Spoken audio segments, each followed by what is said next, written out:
Hello friends, आप देख रहे हैं वेल्थ मीडिया और आज इस वीडियो में एक आईटी कंपनी HCL टेक्नोलॉजी का शॉर्ट फंडामेंटल एनालिसिस करेंगे और जानेंगे दो ऐसे न्यूज जिसकी वजह से HCL टेक्नोलॉजी में ग्रोथ की संभावनाएं बढ़ रही है। साथ में जानेंगे कंपनी के फाइनेंशियल स्टेटस को और निवेश के पर्पज से कंपनी कैसी है इसको समझने की कोशिश करेंगे।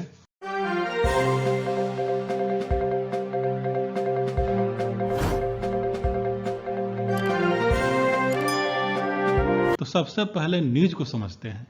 HCL टेक के प्रमोटर ओपन मार्केट से 45 लाख शेयर खरीदने की तैयारी में है। CNBC आवाज ने 23 दिसंबर को एक रिपोर्ट में पेश किया जिसके मुताबिक HCL टेक हिस्सेदारी खरीदने की तैयारी में है और इस रिपोर्ट के मुताबिक यह डील बंद भाव से 5% प्रीमियम पर हुई है। माना जा रहा है कि इस डील की ब्रोकरेज कंपनी सिटी है। IT कंपनी HCL टेक के शेयर का प्राइस शुक्रवार को 1265 रुपये पर जाकर बंद हुआ।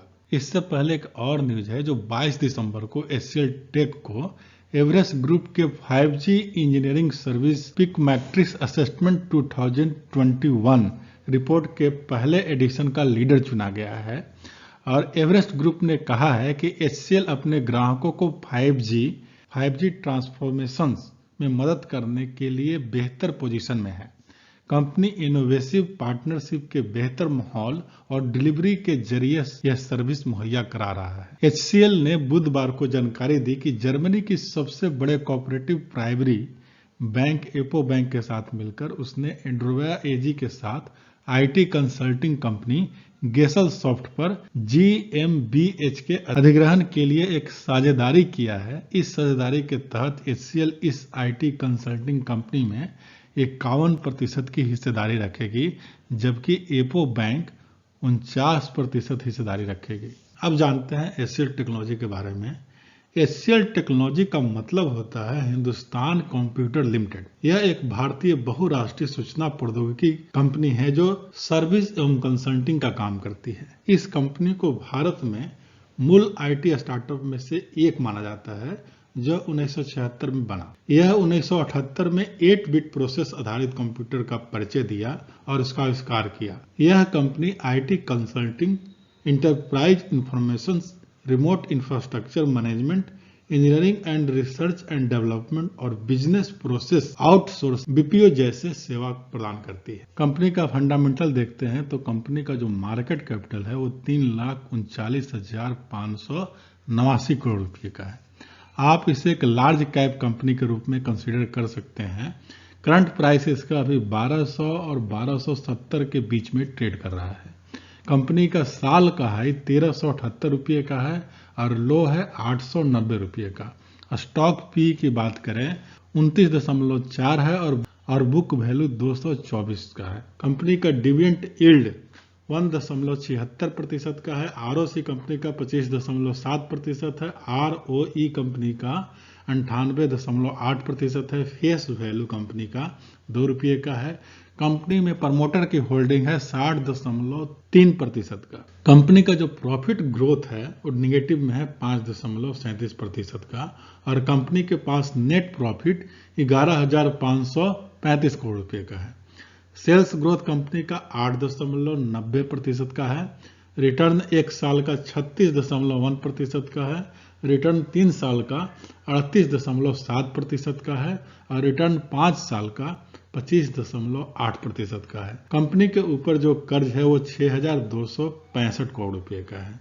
कंपनी के पास फ्री कैश फ्लो है 17,865 करोड़ रुपए का। कंपनी के इनकम स्टेटमेंट को देखते हैं तो पिछले 5 सालों में कंपनी का राजस्व 8.98% की वार्षिक दर से बढ़ा है जबकि उद्योग का 8.74% का है और नेट इनकम पिछले 5 वर्षों में 14.75% की वार्षिक दर से बढ़ी है जबकि इंडस्ट्री का औसत एवरेज ग्रोथ है 7.27% का।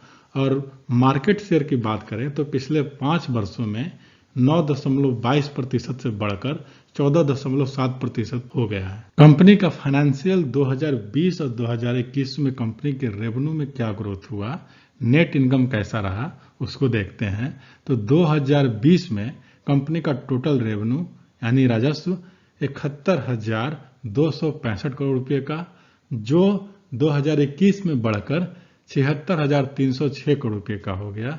अब नेट इनकम देखें तो 2020 में कंपनी के पास 11,057 करोड़ रुपए का था, जो 2021 में बढ़कर 11,145 करोड़ रुपए का हो गया। कंपनी का क्वार्टरली परफॉर्मेंस 2021 जून और सितंबर 2021 के बीच में देखें तो कंपनी का टोटल रेवेन्यू 20,323 करोड़ रुपए, वहीं सितंबर में कंपनी का जो रेवेन्यू है वो 20,895 करोड़ रुपए का। यहाँ भी कंपनी ने अपनी रेवेन्यू को बढ़ाया है क्वार्टर में। और नेट इनकम को देखते हैं तो जून 2021 में जो नेट इनकम था वो 3,205 करोड़ रुपए का है, वहीं सितंबर में इसका जो नेट इनकम है 3,259 करोड़ रुपए का है। कंपनी के कैश फ्लो स्टेटमेंट को देखते हैं 2020 और 2021 में, तो कंपनी का जो कैश फ्लो है, कंपनी के पास जो नेट कैश फ्लो है 2020 में 11,493 करोड़ रुपए का है। 2021 में कंपनी का नेट कैश फ्लो बढ़कर 17,714 करोड़ रुपए का हो गया।